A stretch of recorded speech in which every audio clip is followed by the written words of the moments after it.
Hi folks, this is Jason Moore with MTGOacademy.com and a brand new episode of Dime a Dozen. And we're going into a daily event with Mono Blue Control once again. This is actually the exact 75 we played last time. And the reason we're doing this is I've been having a lot of trouble playing Control, especially in these tournament daily event settings. I've played Mono Blue Control, Blue-Red Post, probably at about 5 or 6 daily events, and I've never been able to cash out. I've been suffering from this control deck curse.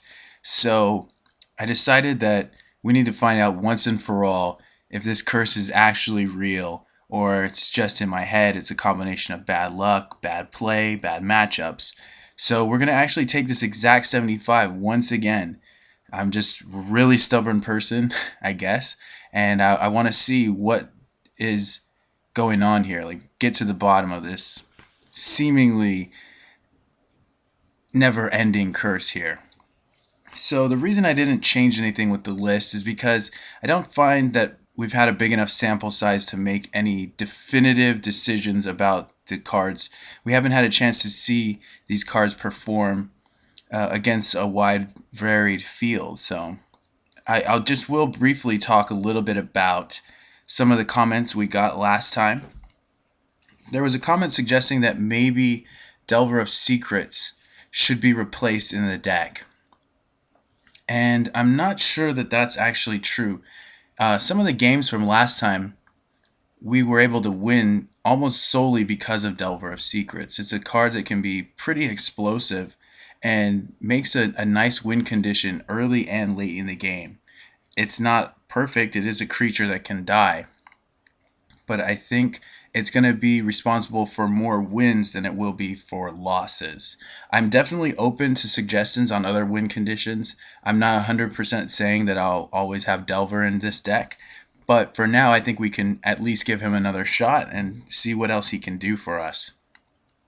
And then there was also a comment suggesting that Curse of the Bloody Tome might actually come into the main deck and be our primary win condition. And like I said, I'm not opposed to trying things out. For now, I think that's a little too risky.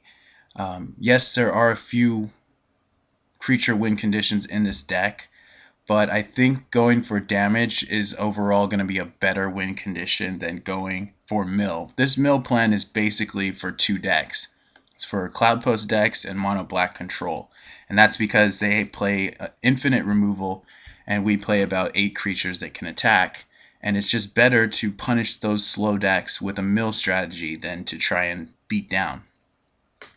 The reason I think mill is probably the worst win condition is because it's A, the slowest one, and B, it's the only win condition that can actually help other decks. Meaning, if you mill an opponent, sometimes it'll actually be good for them. Some decks want to have cards in their graveyard. Some decks even mill themselves out. So there's no deck in the format that benefits from having a high number of poison counters or having a really low life total. There's no Fateful Hour type deck in this format. So mill is the only one that can potentially backfire, and is also hands down the slowest one. So with that being said, we are running with this exact 75. It's a list I think is pretty cool, and I still want to try and showcase some of its versatility. We're playing a number of 2-ofs and 1-ofs in the main to help us shore up some game 1s against certain matchups, and then after board we can really skew the deck to being very antagonistic to creature strategies, or we can have it be counterspell deck, which is really nice against some of the combo strategies and the other control strategies. So with that being said, we're going to go ahead and take this into another daily event. And thank you guys for watching, and stay tuned for some games here. And hopefully we can break this curse once and for all. This is Jason Moore with MTGOacademy.com, and let's get right into the games.